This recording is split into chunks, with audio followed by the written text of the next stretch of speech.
Today we're going to talk about the letter S.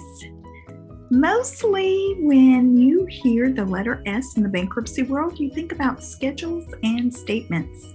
In schedules, it's kind of like a tax return. A tax return has schedules, and your bankruptcy filing has schedules.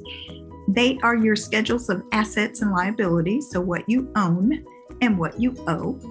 And they go from the letters A through J. So Schedule A is about your real property, and Schedule B is about your personal property. When you think of real property, you're thinking about your home, a burial plot. Maybe you own some swampland in Louisiana with your 16 first cousins. You might have some oil and gas rights. That's real property. And B, your personal property. Think about your furniture, your clothes, your cars, your retirement accounts, your bank accounts. That's your personal property. And then Schedule C is your exemptions. How do you intend to protect your assets? And then you start talking about what you owe. That's Schedules D, E, and F, secured creditors, priority creditors, unsecured non-priority creditors. And then G is your contracts or your leases. Maybe you don't own a home, but you rent an apartment or you rent a house. You have a landlord, and so that goes on Schedule G. And Schedule H is your co-debtors. That means if it's two spouses who are filing, but maybe they have somebody else who owes the debt with them. That's a co-debtor. Schedule I, that's about your income. So I stands for income. J is expenses. So those are your schedules. And then we talk about statements.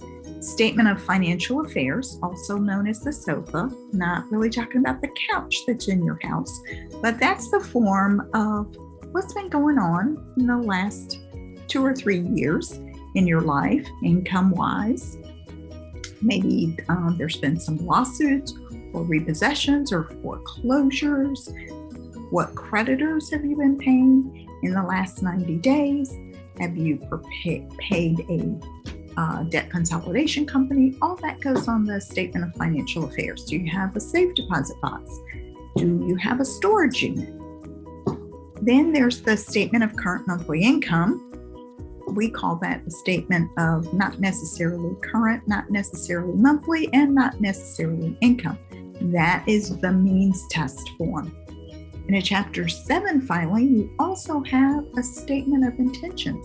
What do you intend to do about your house and your cars? Maybe if you owe Nebraska Furniture Mart, they want to know, what are you going to do with the stuff you bought from us? They're really the only creditor who's kind of aggressive in that way, but your statement of intention. So there's schedules and there are statements, and your bankruptcy attorney is gathering information from you. We call it a homework package that we give to our clients, and it's pretty intense questionnaire. Sometimes I tell people, don't do it all at once. Just do it, a couple pages at a time to get through it. I had a client once years ago who told me she pulled an all-nighter to finish her homework for me. I don't recommend that. But we do need you to fill out your homework, and then we take your homework and we prepare those schedules and those statements, and then we review them with our clients. We actually use Zoom to review and share the screen. And then some of those schedules, like your declaration, you have to sign. And those statement documents, you sign those too. So that is the letter S. And my name is Theta Page. I'm with Page Law Firm in Frisco, Texas.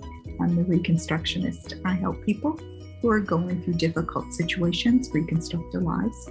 Sometimes that's in the context of a bankruptcy filing, which is why I'm talking about schedules and statements. So if you think that maybe you might want to consider a bankruptcy filing, please reach out to us. I'd love to chat with you about that. And hey, you're already ahead of the game because you know about the schedules and the statements. So you're getting ready to do your homework.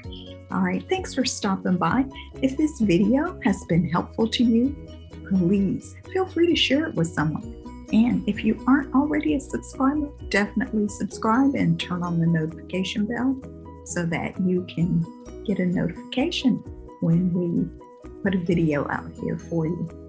I hope this has been some help, and have a great day.